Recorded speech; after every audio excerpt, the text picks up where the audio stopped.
Il était mort, il était dans le tombeau et Dieu l'a glorifié. Dieu l'a ressuscité des morts. C'est le premier ressuscité parmi les morts.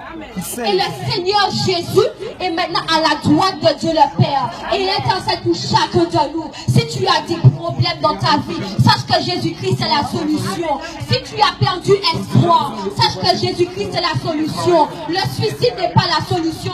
L'alcool n'est pas la solution. La drogue n'est pas la solution.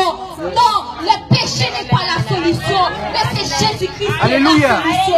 Parce que c'est lui qui a donné sa vie en fond pour chacun de nous. Le Seigneur t'aime. Et je vais vous dire quelque chose. Si tu étais rejeté dans ta famille, si tu étais rejeté, méprisé par les hommes, sache que Jésus-Christ t'aime. Parce que c'est lui seul. Il a dit qu'il nous a aimé le premier. Avant que ta mère t'aime, avant que ta mère et ton père, ta famille t'aiment et te reçoivent, je peux te dire que le Seigneur, avant la création du monde, il te connaissait. Le Seigneur, il te connaissait. C'est lui qui t'a formé dans le sein de ta mère. Il est dit dans le psaume 139 qu'avant même que la parole soit sur ta bouche, il la connaît. Il est dit dans le psaume 139 que tous les cheveux de ta tête sont comptés. Tu as du prix aux yeux du Seigneur. Il a donné sa vie pour toi et il t'aime. Il a été ressuscité des morts et maintenant il intercède auprès de Dieu le Père pour chacun de nous. Pour chacun de nous, il t'aime. Et la preuve d'amour, c'est que nous les hommes, nous venons et nous disons à quelqu'un je t'aime, à une fille je t'aime, à un homme je t'aime. Mais quelle est la vraie définition du mot je t'aime? Moi je peux vous dire que la vraie définition du mot je t'aime, c'est la croix. C'est Jésus-Christ. Amen, amen, amen. Parce que c'est lui seul qui a donné sa vie. Il y a des personnes qui disent je suis capable de donner ma vie pour ma mère, pour mon père, pour ma famille. Mais qui le fera vraiment? Qui le fera franchement? Personne.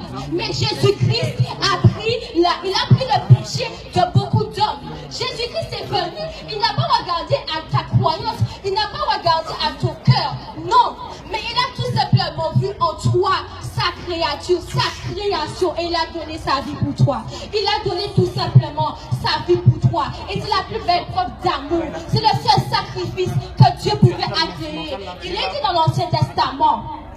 Il fallait que pour que les péchés du peuple soient pardonnés, il fallait que le sacrificateur vienne, donne des boucs, donne des animaux pour que le sang coule et que les péchés du peuple soient pardonnés. Mais je veux te dire quelque chose, que le sang des animaux, le sang des boucs ne suffisait pas. Et le sang des animaux et des boucs ne suffisait pas pour le péché de l'homme. Alors Jésus-Christ, Dieu a trouvé bon d'envoyer son Fils unique. Dans Jean chapitre 3, au verset 16, il est dit, Dieu a tant aimé le monde qu'il a donné son Fils unique, afin que quiconque croit en lui ne périsse point, mais qu'il ait la vie éternelle. Je veux te dire quelque chose.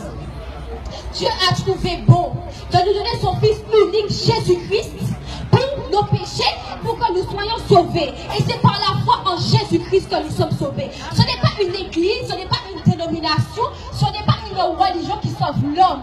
Même les religions ne peuvent se sauver eux-mêmes. Le prêtre ne peut se sauver lui-même. Le musulman ne peut se sauver lui-même. C'est Jésus-Christ qui nous sauve. Et c'est par son sang que nous sommes rachetés et purifiés de tout péché.